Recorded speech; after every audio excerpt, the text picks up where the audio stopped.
امیر المومنین علیہ السلام سے دریافت کیا گیا کہ خداوند عالم اس کثیر التعداد مخلوق کا حساب کیوں کر لے گا؟ فرمایا جس طرح اس کی کثرت کے باوجود انہیں روزی پہنچاتا ہے۔ پوچھا وہ کیوں کر حساب لے گا جبکہ مخلوق اسے دیکھے گی نہیں؟ فرمایا جس طرح انہیں روزی دیتا ہے اور وہ اسے دیکھتے نہیں۔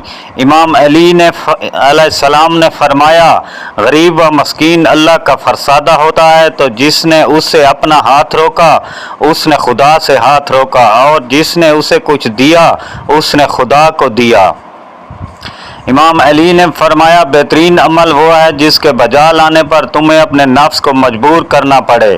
امام علی علیہ السلام نے فرمایا جس پر حیا نے اپنا لباس پہنا دیا ہے ان کے عیب لوگوں کی نظروں کے سامنے نہیں آ سکتے۔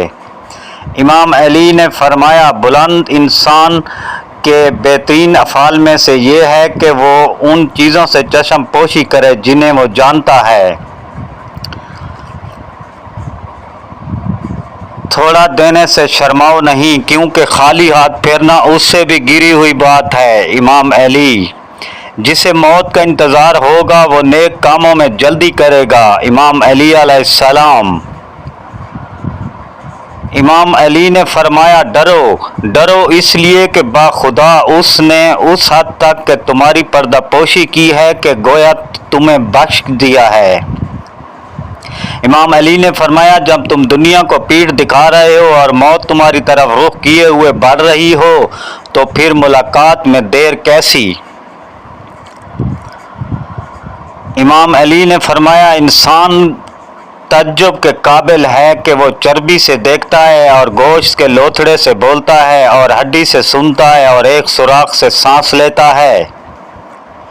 امام علی نے فرمایا جو عمل نہیں کرتا وہ دعا مانگتا ہے وہ ایسا ہے جیسے بغیر چلے کمان کے تیر چلانے والا۔